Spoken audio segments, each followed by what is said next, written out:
But I'll tell you this. This issue of race is so prevalent. I'm reading an article today by Stanley Crouch, he says... Oh, he's Uncle Tom. Well, here we go. He says he wants...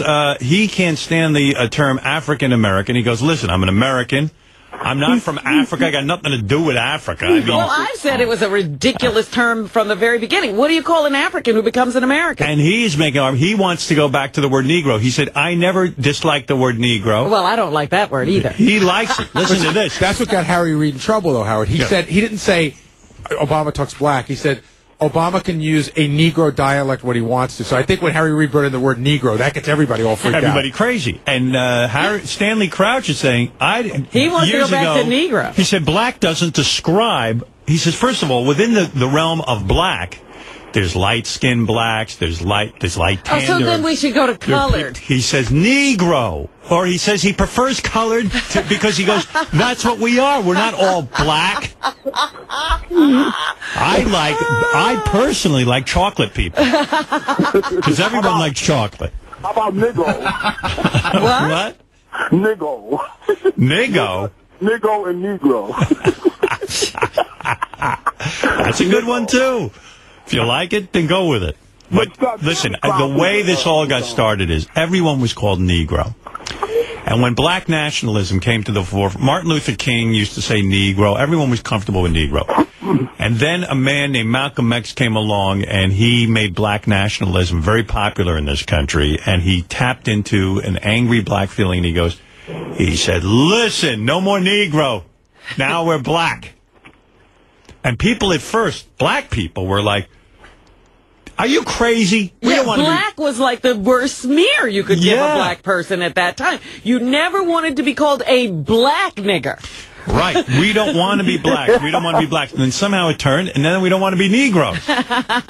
So no one knows what to do. Now, Stanley Crouch's point is that Negro... Then I think it was Jesse Jackson who came up with this African-American thing. That's what Stanley Crouch said. And I was like, we're not African. Jesse Jackson came up with African-American, and Stanley Crouch says, I'm not African. We've never been African. I don't know anything about Africa. You could take me there today, I would be as lost as anyone. Trust me, you don't want to know anything about Africa.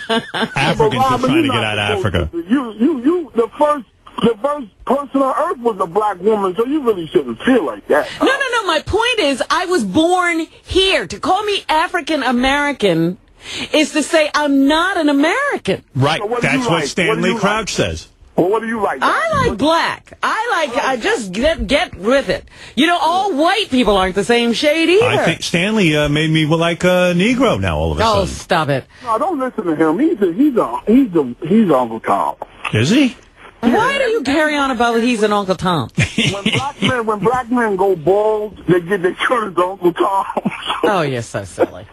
Every black man that has a bald, got that bald thing at the top, they always act like, I don't know, they always act like they want to be white. See, again, if you're an intellectual, you're obviously wanting to be white. Right, that's it. Like Steele, like that guy.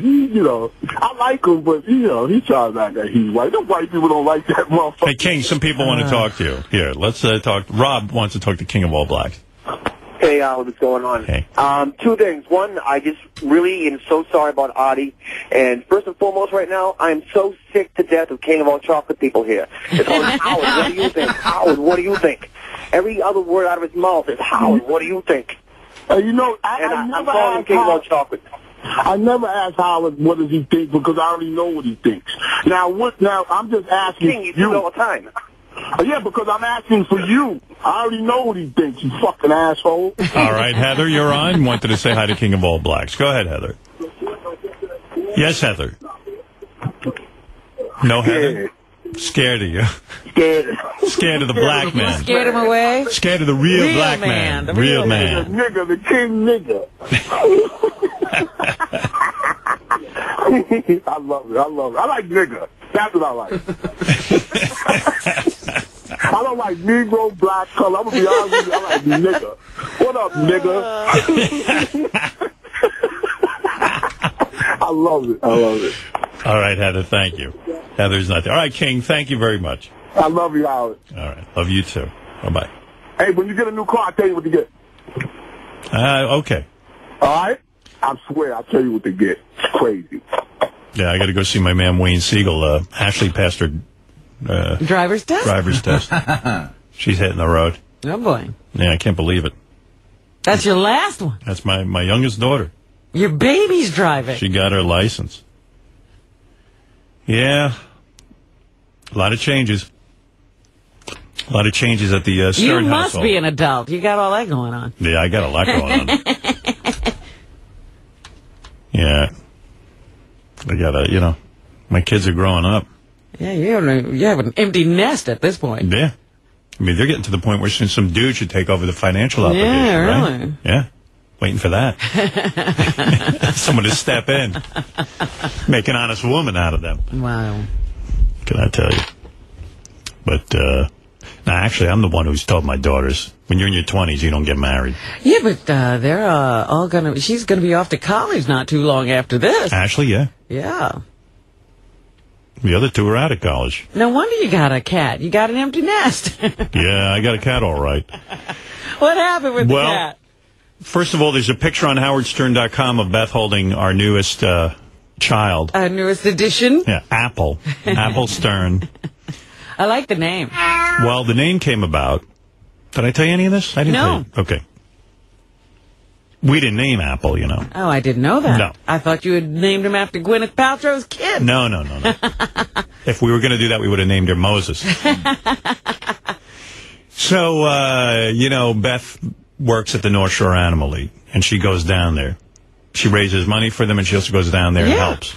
So she's down there, and, every time she goes, I've told you this before, she sees a different one of these hard luck cases, and she's ready to bring them home. And I've been putting it off. I said, listen, it's not time. I mean, it's a terrible story, but some other time. You listen to the story and go, but we have a problem. We have our own story. We can't take it. I said, if you're going to volunteer down there, you can't take in every You got to have case. a strong constitution. Yeah. So finally she comes to me and she says, listen, I want a cat. And it's time. I go, it really isn't time. I've been doing. How do you know it's time? I always go, I got another year to go on this radio contract. We're in the middle of doing our apartment, fixing it up. Well, the cat can live at the house. No. I said, no, can't. It's not fair. Yeah, I always have an excuse. Right. So finally she just said, this is it, I'm doing it. Put her foot down. Yeah, she put her foot down. She did. She put her foot down, which is the only way to do it with me, I guess. So I said, and I went to my psychiatrist, and I was twisted. He didn't agree with you. No, he never does. It seems that every thought I have is sick. You have is wrong. Everything I have is wrong, and I can't get out of this psychiatry. So he started to make the argument that, when you're in a relationship, the other person has to be equal. I said, what? Whoever heard of such a thing? What? And then I go, well, she is equal. Because, you can't be like the Taliban and say, no, cat. She has her needs, he had too. to call you the Taliban. Well, he didn't say that. I'm saying it. He never insults me. But he makes me see that I'm... Well, he's right. I understood it perfectly. I said, you married a person with wants, desires, goals, dreams, and they have a way they need their life to be as well. And what you're marrying is that as well. Yeah. And I feel like in Beth being equal, I've become subhuman. You've become less equal. Less equal. So I go, isn't someone being equal when one person wants something you give? Why can't I get what I want? But anyway, okay, all the psychological bullshit aside, I said, okay, I'm going to accept the fact that we're getting a cat. So Beth comes across a hard luck case. This cat was delivered to the steps of North Shore, left in a box. Oh. And with the only thing on the box was the name Apple. They said the cat's name is Apple. The people didn't say anything. They didn't show up. We were kind of cowardly. They left the box there. And inside was this very thin cat who no one would adopt. It's been at this shelter for 5 months in a cage. Wow. And the reason no one would adopt this cat is because she had a skin disorder, because she's been chewing her own fur, because she's like a nervous wreck, no one wants. Who knows what happened to her? They thought it was a food allergy. They've ruled that out. So it's really nervousness. It's like the cat's upset. So when people see the cat, they think something's wrong with it. There's nothing wrong with it. We took her to the vet. She's fine. She needs a little tender, loving care. So Beth now is like Florence Nightingale. She brings the cat home. Cat's great. We put the cat in one room of the house. Yeah. That's what you're supposed to do. Quarantine. They went to North Shore Animal League. Beth brought Bianca, a dog, in there. They met. Cat. Now, here's the other great thing. And this is not so great. The people who owned the cat before declawed the cat, which is wrong. I would never do that to a cat. It's almost like a mutilation. But because of that, our furniture... It is a mutilation, and some cats have a bad behavior situation because of it. That's why they think the cat also might be chewing at herself. So whatever's going on, we took this cat in. So the cat and Bianca met. The cat, hissed and gave her a swap. Bianca could care less. And now they get along fine. They stay in the room, but we keep them apart because I think this cat's all nervous. Right. Yeah, give her some time. The cat's super friendly. As soon as I walk in the room, the cat comes to me, loves me. Well, cats love me. I told you this would... Yeah. Eventually, the cat will have you completely in its clutches. And the cat, Beth sits now... I didn't see Beth all weekend. She sits in the room with the cat. Because she's nursing the cat. Yeah. And she... and it's a new environment. She wants the cat to feel comfortable. And bond with her. Yeah, so she's working on the cat, doing her animal magic. Her cat whispering. Cat whispering. And the cat sits in her lap as soon as she comes in. So now we have a cat, and I'm okay with it. Yeah, there's the cat. There you go. See? Oh, there she is. That's Apple. And Beth looks ecstatic with her. Oh, don't ask. She's never been happier. Aw. She smiles. She loves that cat. She loves a hard luck case. That's why she married me. It looks like she has a good amount of hair. Yeah, she does. She's just on her belly. She chewed off some of her hair. I see. Yeah. But she's good. She's in good shape. And we'll fatten her up. Well, that too. That too, right. Let's keep her healthy.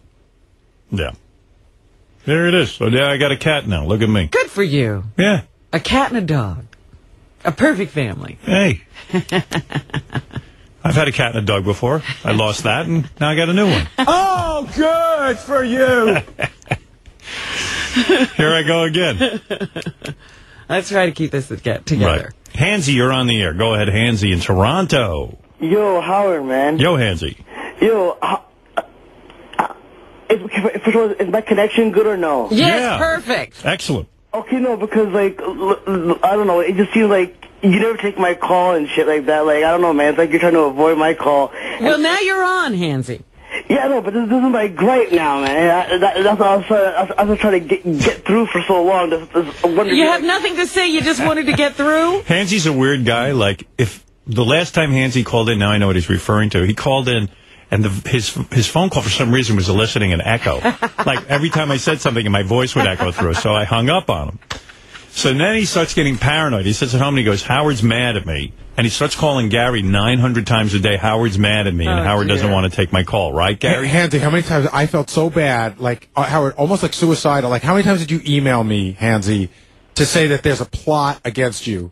I didn't know a plot against me, man. I just said there was something weird going on. No, well, that's you were saying there's a plot against me. I know. In fact, it would get to be, fuck you. I know you guys fucking hate me. I don't fucking need you anymore. Then the next day it would be Hansy, the next day it's like, I'm sorry, I got mad at you yesterday. Hansy, I guess you're mentally ill, right? I mean, it took you that long to figure it out? Yeah, what exactly is your diagnosis? Because, dude, I mean, not everything is about you. I mean, we're doing a show, and when we pick up your call, and if there's a bad connection, we're going to move on. I can't spend all day on that. And, and I can't take a call from you every day. No, hold on. You There's no plot against you. No, okay, hold on. I like you. Okay, hold on. Can I explain? I have no problem with you. I don't know you. Yeah, I know, but can I explain, though? What? What do you have to explain? Okay, what I'm saying is, Gary knows, I am he has nothing to explain. Trying to call him with different shit to call in about. And then whenever I call in about a certain topic, what's it called, and also that's not good enough. So then when I call about something else, that's not good enough. But then someone call and just ask for money and then ask for a plug, and then like, you know what I mean, and that's good enough. So then so is it crazy for me to think that what the call from them is there's something against me? Hansy, listen to me. First of all, I got to know a little about you. So, at what age were you diagnosed?